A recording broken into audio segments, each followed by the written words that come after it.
Hi friends, are you excited to learn about acids, bases and salts? I want to show you that acids, bases and salts are not just limited to the chemistry textbook or to the chemistry lab, but they are also present in your everyday lives. So I have some simple everyday things on the table here, and I want you to be a science detective and tell me if they contain an acid, base or salt. And as usual, at the end of the video, we'll do our top 3 questions on this topic. So are you ready to take a look at these items? So let's see, what do we have here. Here we have some tomato sauce. These are pieces of chalk, liquid soap, soap bar, orange, lemon, toothpaste, salt, sugar, and some vinegar. Let's start with the tomato sauce. Tomato sauce is obviously made from tomatoes, and it has a sour taste because tomatoes contain oxalic acid. Do you know that there's one more acid present in the tomato sauce? I would encourage you to look at the product information, and you can find that in the ingredients list given here. So let me know what's the other acid you found by putting it in the comments below. So this is our first acid. So what are the other acids here? We know that orange and lemon are citrus fruits. So they contain citric acid. So I'm going to move them here. Any other acids that you see on this table? That's right. Vinegar is also an acid. It contains acetic acid. So let's shift it to our acid group here. All right. Now let's take a look at what are the bases here. The soap and the liquid soap are made of bases. We know that bar soap typically is made from sodium hydroxide, and the liquid soap typically contains potassium hydroxide. And did you know that your toothpaste also contains a base? So we are going to group all of these together here. Now let's take a look at what are the salts here.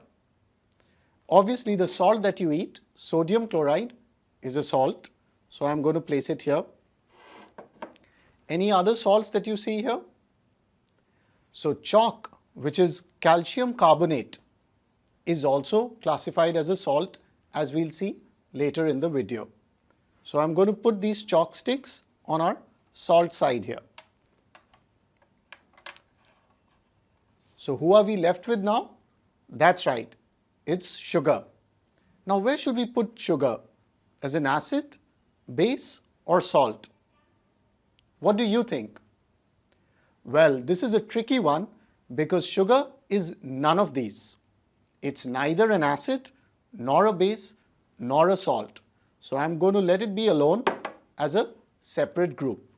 Now that we have looked at some examples of acids, bases and salts, let's take a look at the properties of each and how they differ from each other. So let's build a table of differences together. The 6 important things we will look at are examples, taste, neutralization, how to identify acid, bases and salts, solubility in water, and indicator tests. Let's start by filling in some examples of each.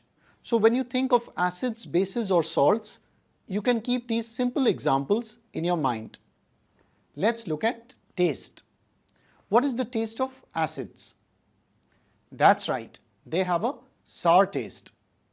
For example, orange and lemon are sour because of the citric acid they contain. Bases have a bitter taste, and that's easy to remember. B for bases and B for bitter. Salts, as expected, have a salty taste. For example, sodium chloride that we eat tastes salty.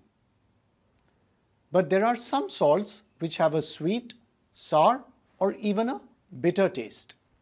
Let's fill in the taste for acids, bases and salts. Next, let's look at neutralization. Neutralization means to cancel the effect of.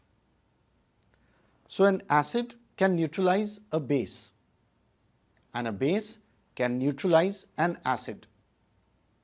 In terms of taste, it means that the acid can neutralize the bitter taste of a base, and a base can neutralize the sour taste of an acid. Now, what is the famous neutralization reaction in chemistry? That's right. Acid plus base gives us salt plus water. Of course, an orange plus a soap won't give you salt and water.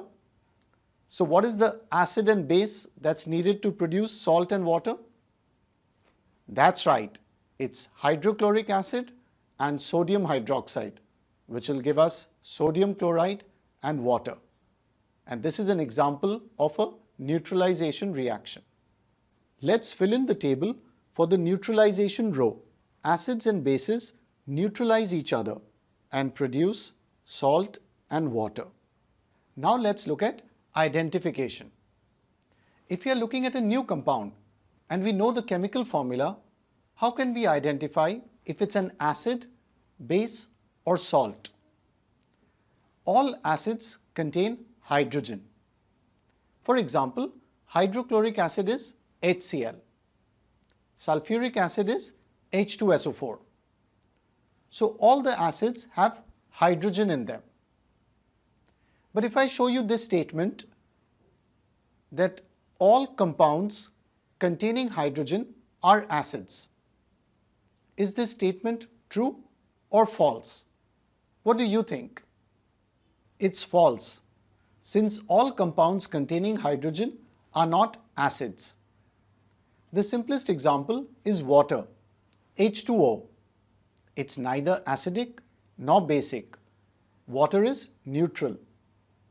Another example is sodium hydroxide, NaOH. It contains hydrogen, but it's a base. And the sugar that we eat, C12H22O11. Sugar doesn't show the properties of an acid. It doesn't have a sour taste. It's sweet. So containing hydrogen is not enough. The hydrogen needs to be replaceable. So when an acid is dissolved in water, it releases hydrogen ions, the H plus ions, or more correctly, hydronium ions. To identify bases, I have this one sentence for you to remember. Bases are metal oxides, metal hydroxides, and ammonium hydroxide. Ammonium hydroxide has a special mention since ammonium ion is not a metal. Salts are formed by the neutralization of an acid and a base. Now the simple rule to identify a salt is that it should contain at least one positive ion other than H plus ion and at least one negative ion other than oxide or hydroxide ion. Now let's take the example of sodium chloride. So it contains sodium, the Na plus, and chloride, Cl minus ion. Now what about ferrous sulfate? That's right, it contains ferrous, Fe2 plus, and sulfate, 2 minus ions. Let's pin the important identification points on our concept board. These rules help guide our decision to identify acids, bases, and salts. Next, let's look at the solubility of these compounds in water. Most of the acids, or for our purpose, all acids are soluble in water. Acids dissolve in water to release hydrogen ions, or more correctly, hydronium ions. So for example, when I squeeze this lemon in water and I stir it, as you can see, the citric acid dissolves in water. Unlike acids, most of the bases are insoluble in water. The bases that are soluble in water are called alkalis. The famous alkalis are sodium hydroxide, potassium hydroxide, and ammonium hydroxide. In some textbooks, you might also find calcium hydroxide and magnesium hydroxide in the alkali list. But in some textbooks, they are marked as bases. The reason is the solubility of calcium hydroxide is much lower compared to sodium and potassium hydroxide. And magnesium hydroxide is only partially soluble in water. Salts are of two types, soluble in water and insoluble in water. Here on this table, I have two salts for you, sodium chloride and some powdered chalk or powdered calcium carbonate. Now let's try to dissolve both of these in water. Let's start by adding sodium chloride in water.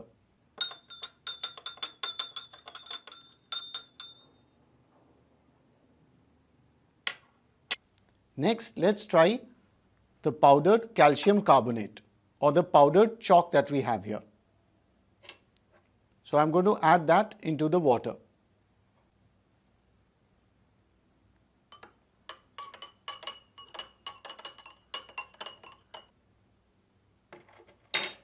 Can you see that even after some time, all the sodium chloride is dissolved in water and the solution is clear? But if you look at the glass of powdered calcium carbonate or powdered chalk, can you see that heap of powdered chalk at the bottom? That's because it's insoluble in water. Let's place the solubility details for acids, bases, and salts on our concept board. Now let's take a look at indicator tests. An indicator may change its color when it's added to an acid, base, or salt. Here I have the two famous indicators, the litmus paper, so the blue litmus paper and red litmus paper, and here's the phenolphthalein indicator. And here we have three solutions. If you look at them, they all look identical. They're all colorless. And with the help of these indicators, we are trying to guess which one is an acid, base, or salt. Now first let's review the indicators. For an acid, the blue litmus paper turns red. For a base, the red litmus paper turns blue. And for salt, there is no color change for the blue or the red litmus paper. For the phenolphthalein indicator, the colorless phenolphthalein indicator remains colorless for acids and salts. But when it's added to a base, it changes to a pink color. So are you ready to try it out and be a detective and guess which one is an acid, base, or salt? So let's start with the blue litmus paper. I'm going to dip it in this first solution. As you can see, there's no color change. The blue litmus remains blue. Now let's try it for the second solution. Again, there's no color change. The blue litmus remains blue. Now let's try it in the third solution. Oh, there you can see the blue litmus paper turns red in color. Now let's try it with the red litmus paper. So in the first solution, as you can see, the red litmus paper turns blue. In the second solution, there's no color change here. And in the third solution, again, there's no color change. It remains red. Now let's add the phenolphthalein indicator to the first solution. And as you can see, the color turns pink. Now let's add this indicator to the second solution. As you can see, it remains colorless. Now let's add it to the third solution. Again, the solution remains colorless. So detective, what do these indicators tell you? Let's take a look. So the first solution is a base. The red litmus paper turned blue and the phenolphthalein indicator gave a pink color. The next solution is salt because there's no color change in either of the litmus paper, and the phenolphthalein gave no color change. And the third solution is an acid, because here you can see the red litmus paper remained red, but the blue litmus paper turned into red color, and phenolphthalein gave no color change.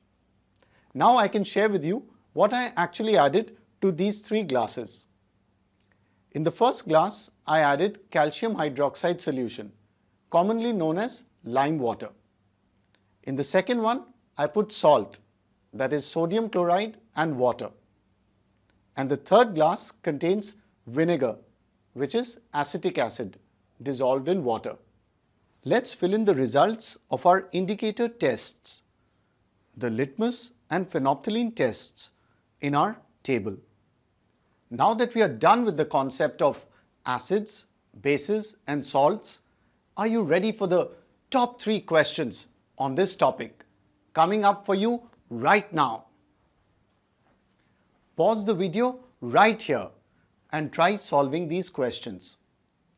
Do post your answers in the comments below, or if you have any doubts, feel free to write it in the comments below. I promise to answer all your comments promptly. So I'm going to move off and let you solve these questions.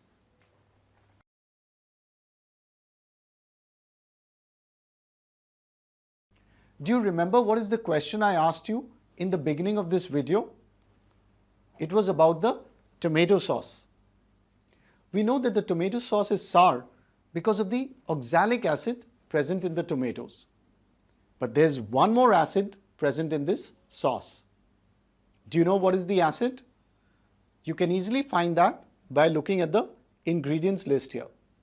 So let me know which acid you found by putting it in the comments below. Similarly, you can check the other items at your home, the food items, things like soaps and shampoos. If you look at the ingredients list, I'm sure you're going to find some acids, bases or salts in there. And if you like this video, do hit the subscribe button for my channel right now. It's the red button just below this video. You can also check out my Facebook page called Manocha Academy, and do hit the like and follow button. Thanks for watching.